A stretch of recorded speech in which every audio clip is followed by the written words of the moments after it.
తారీఖు మధ్యాహ్నం భద్రాచలంలో 6 అంతస్తుల భవనం కుప్పకూలి ఒక ఇద్దరు కార్మికులు మేస్త్రులు చనిపోవటం అనేది చాలా బాధాకరమైన విషయం.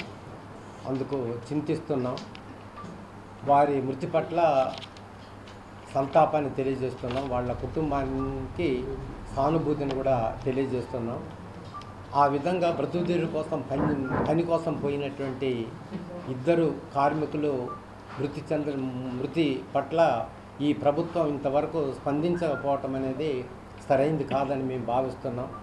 వాళ్ళ కుటుంబానికి అన్ని విధాలుగా ఈ ప్రభుత్వం ఆదుకోవాలని కూడా మేము డిమాండ్ చేస్తున్నాం. ఇది మన భద్రాచలం అనేది షెడ్యూల్ ఏరియాలో ఉంది. ఈ ప్రాంతంలో ఏ భవనం నిర్మించాలన్నా, ఇక్కడ ఎలాంటి కార్యక్రమాలు అభివృద్ధి కార్యక్రమాలు చేపట్టాలన్నా దీనికి ఒక పద్ధతి ఉంది. వీటిని చట్టాలు ఉన్నాయి. వాటిని గౌరవించాల్సినటువంటి అధికారులు ఉన్నారు. ఇంతమంది ఉండి కూడా, ఇన్ని చట్టాలు ఉండి కూడా రాజ్యాంగంలో ఈ షెడ్యూలు ఉన్నప్పటికీ దీన్ని ఎవరు పట్టించుకోకుండా కళ్ళ ముందే 6 అంతస్తులు అది నిర్మాణం జరుగుతుంటే చూసుకుంటూ ఉండటం అనేది ఇది చట్ట ఉల్లంఘనగా మేము భావిస్తూ ఉన్నాం. కనుక ఈ బిల్డింగ్ నిర్మాణానికి పాల్పడ్డ ఇంటి ఓనర్ పైన క్రిమినల్ కేసులు పెట్టాలని, అందుకు సహకరించిన ఏమీ ఎరగనట్టుగా వ్యవహారం చేస్తున్న ఈ గ్రామ పంచాయతీ ఈవో శ్రీనివాసరావు గారి ద్వారా చాలా నేరం ఉంది, తప్పు ఉంది. ఇది సరైనటువంటి కాదు. ఆయన ఏమైనా చెప్పుకోవచ్చు కానీ ఇద్దరు ప్రాణాలు పోయే చట్టాలు ఉన్నాయి. షెడ్యూల్ ఏరియా ఇక్కడ గిరిజన సంఘాలు కూడా ఆందోళన చేస్తున్నాయి. చట్టాలని, ఆదివాసీ చట్టాలని అమలు చెయ్యండి అని చెప్పి వాళ్ళు నోరు నెత్తి కొట్టుకుంటా ఉన్నారు. ఆయన అంత నిర్లక్ష్యంగా ఉన్నారంటే ఇది చాలా దుర్మార్గమైనటువంటి విషయంగా మేము భావిస్తున్నాం. కనుక తను కూడా బాధ్యుడే. ఆ విధంగా వీళ్ళని బాధ్యుల్ని చేసే సంబంధిత అధికారులను కూడా వాళ్ళ మీద కూడా క్రిమినల్ కేసులు పెట్టి శిక్షించాలని కూడా మేము డిమాండ్ చేస్తూ ఉన్నాం. లేకపోతే అసలు ఎవరికి భయం ఉండదు, పద్ధతి ఉండదు, ఉపయోగం ఉండదు. అట్లా చేస్తే కనీసం భవిష్యత్తులోనైనా ఇలాంటి సంఘటనలు జరగకుండా ఉంటుందని చెప్పి మేము భావిస్తూ ఉన్నాం. అట్లా ఈ కుటుంబానికి అతను ఉపేందర్కి ఇద్దరు పిల్లలు ఉన్నారు. వాళ్ళ పిల్లల చదువులకు సంబంధించి, వాళ్ళ కుటుంబ పోషణకు సంబంధించి కూడా ప్రభుత్వం ఆదుకోవాలి. అందుకని ₹1,00,00,000 వరకు ఆ కుటుంబానికి చెల్లించాల్సినటువంటి అవసరం ఉంది. వాళ్ళు ముసలోళ్ళు కారు, చాలా నవయువకులు. ఒకతని పెళ్ళే కాలేదు, కామేశ్వరరావు అనే అతనికి. అట్లా వాళ్ళు చాలా కాలం బ్రతకాల్సినటువంటి అవకాశాలు ఉన్నాయి. వాళ్ళ కుటుంబాన్ని పెంచిపోషించే అవకాశాలు ఉన్నాయి. ఆ విధంగా వాళ్ళు ప్రాణాలు కోల్పోయినందుకు ప్రభుత్వం బాధ్యత వహించి ₹1,00,00,000 ఖచ్చితంగా ఇవ్వాలని, ఆదుకోవాలని చెప్పి మేము డిమాండ్ చేస్తూ ఉన్నాం. లేకపోతే పెద్ద ఎత్తున ఆందోళన కూడా చేయాల్సి వస్తుందని కూడా మేము హెచ్చరిస్తాం. నాపై పార్టీ ఈరోజు ప్రెస్ మీట్ నిర్వహించడం జరిగింది. ముఖ్యంగా గ్రామ పంచాయతీ పార్టీగా మేము అక్కడ 3 రోజుల పాటు మీడియా మిత్రులతో కానీ పొలిటికల్ వాళ్ళతో కూడా అక్కడ ఉన్నాము.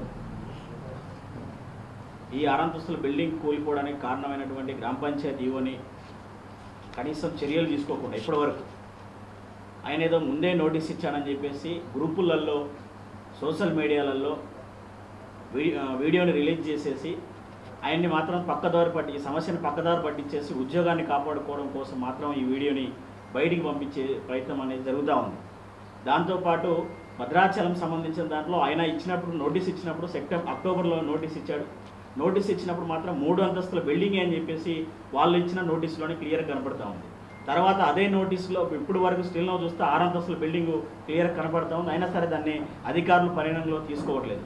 జిల్లా కలెక్టర్ గారు మొదటి రోజు వచ్చినప్పుడు మేము స్వయంగా అడిగినప్పుడు ఆయన చెప్పింది ఏంటంటే ఖచ్చితంగా గ్రామ పంచాయతీపై చర్యలు తీసుకుంటామని చెప్పారు. అట్లాగే సంబంధిత అధికారులు ఎవరైతే ఉన్నారో ఖచ్చితంగా చర్యలు తీసుకుంటానని చెప్పి ఒక పక్క చెప్పారు. కానీ ఇప్పటివరకు ఆయన మీద ఎటువంటి చర్యలు లేవు. దానితో తోడుగా ఈరోజు వీడియోని ఆ రోజు ఎప్పుడో అడ్డుకున్నానని చెప్పేసి బయటకు తీసుకొచ్చి ఇవో నేను పనిచేశానని చెప్పుకోవడం కోసం మాత్రమే సోషల్ మీడియాలో మాత్రం ఆ వీడియోని చక్కర్లు కొడతా ఉంది. దాంతోపాటు ఆర్థిక సంబంధాలతో కొంతమంది దీన్ని తప్పుదోవ పట్టించడం కోసం మాత్రమే ప్రయత్నం అనేది కూడా జరుగుతూ ఉంది. కాబట్టి ఉన్నతాధికారులు ఎవరైతే ఉన్నారో, జిల్లా కలెక్టర్ గారు ఎవరైతే ఉన్నారో సమగ్ర విచారణ దీని మీద జరిపించాలి. ఎందుకంటే 2 ప్రాణాలు ఒక పక్క కోల్పోయాయి.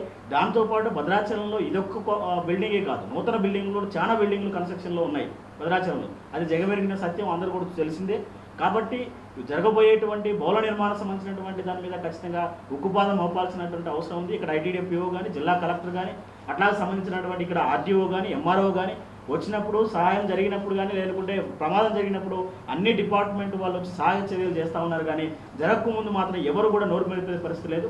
దీనికి ఇష్టార్థంగా గ్రామ పంచాయతీ ఇష్టార్థంగా ఆయన ఇచ్చినటువంటి పర్మిషన్స్ కానీ, నోటీసులు కానీ తూతు మంత్రంగా పేపర్ వర్క్కి దొరకకుండా నేను మాత్రం నోటీస్ ఇచ్చానని చెప్పేసి చేతులు దులుపుకునే ప్రయత్నం అనేది ఇలా జరిగింది, జరగబోతా ఉంది. కాబట్టి యాక్షన్ తీసుకోవడం కోసం ఆయన మీద ఎటువంటి చర్యలు తీసుకోకుండా పేపర్ వర్క్ ముందే నోటీస్ ఇచ్చామని చెప్పేసి ఒక పక్క చెప్తున్నటువంటి దాని మీద బాధ్యత కూలగొట్టాల్సినటువంటి బాధ్యత అయినదే. కాబట్టి దీని మీద జిల్లా కలెక్టర్ గారు వెంటనే స్పందించి మొన్న చెప్పినటువంటి మొదటి రోజు చెప్పినటువంటి మాట మీద జిల్లా కలెక్టర్ గారు నిలబడి ఈ గ్రామ పంచాయతీ ఈవో మీద చర్యలు తీసుకోవాలని చెప్పేసి సిపిఎంఎల్ మాస్ ల్యాండ్ పార్టీగా మేము డిమాండ్ చేస్తాము.